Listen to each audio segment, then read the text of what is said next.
Well, thank you all for your speeches have all been excellent, and I'd just like to reassure you all that I am the last person who's going to be speaking, and dinner isn't far away. So, before we start, I'd like to send some wishes to the bride and groom from people who unfortunately couldn't make it here today. I'd like to pass wishes on from Izzy Kavanagh, Martin Quinn, Joan Younger. Sorry, I sorting through all my notes. I should have prepared better for this. Auntie Mary. And everyone else who wasn't able to make it today. Just about done. Okay. So, that's just told you all the story of how Steph and Cash met, and I'm sure you're all familiar with it. Steph went with Alex to do a turtle conservation project in Jamaica.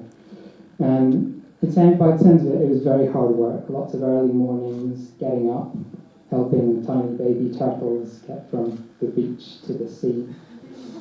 And then a long, hard day sitting, relaxing in the sun and drinking beer. But Steph met Cash there in a romance, and they hit it off straight away. And that's been the beginning of this 4-year story.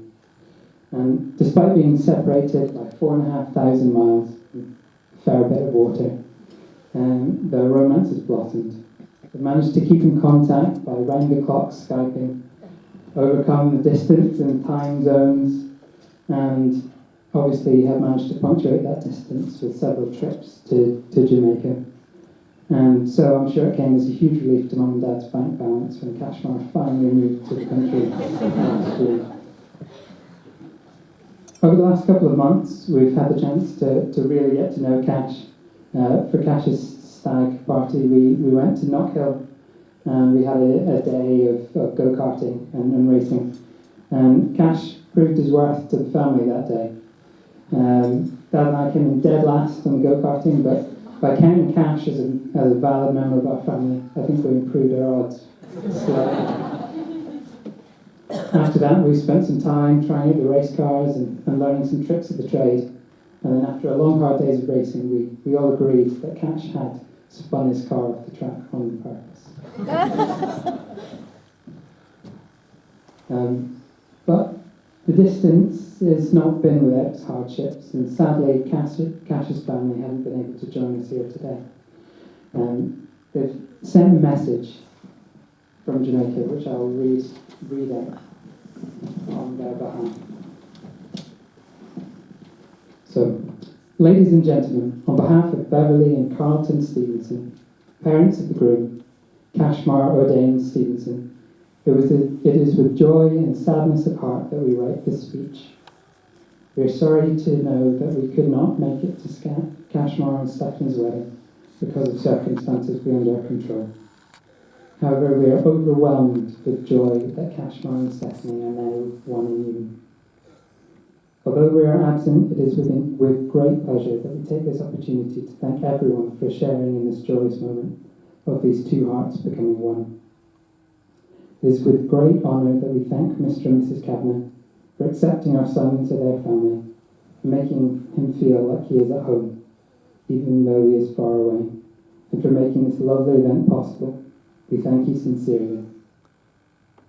We can remember, like it was yesterday, we welcomed our baby boy into life. He was our bundle of joy and a precious gift from God.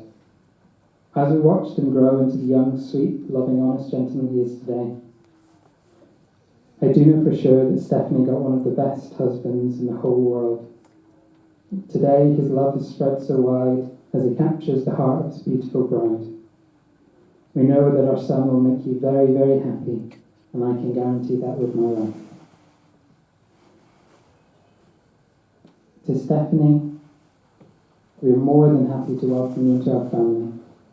We know that Kashmar will be the best husband there is.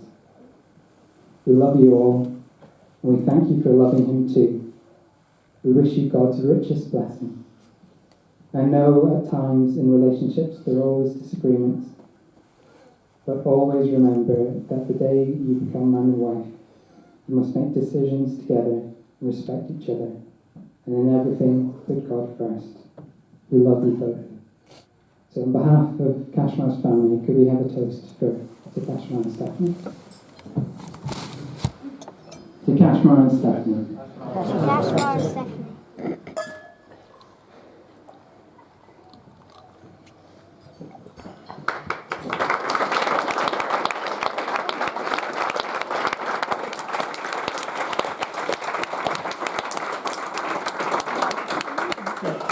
So, when I was initially researching this speech, I came across a surprising number of connections between Scotland and Jamaica.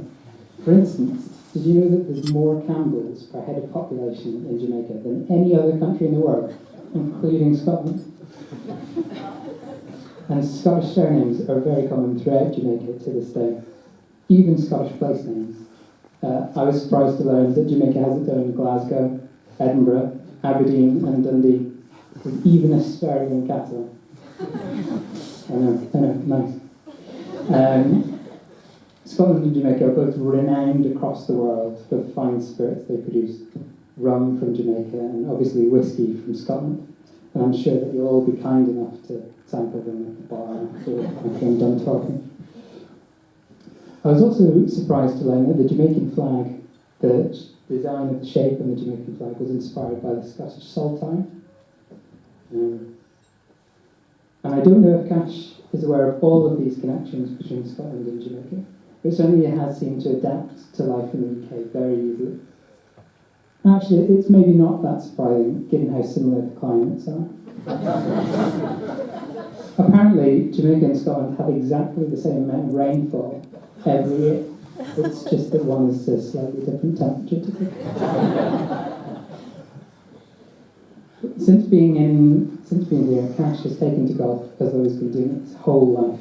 And within weeks of arriving in Cooper, Dad had him out on the course and he was developing his swing.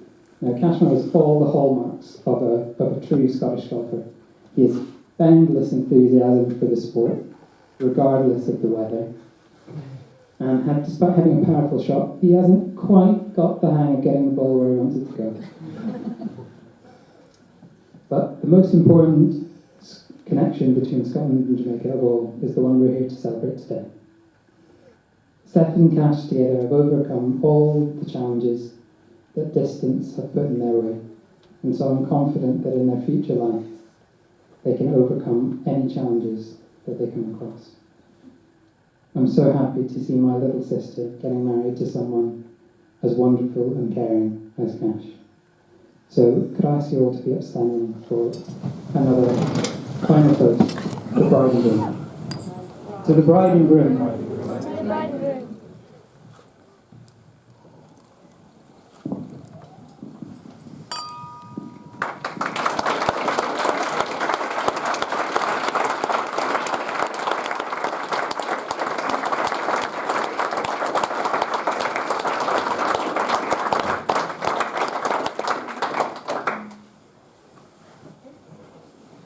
So we're going to say grace just before, so Mother and Bride will do that. Okay.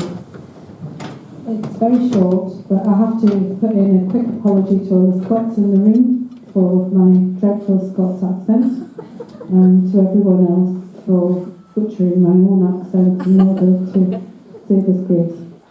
It's very traditional, it's called the Selkirk Grace.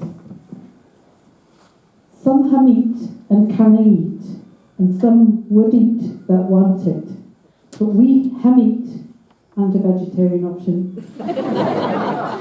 And we can eat, and say the Lord be thanked. Amen.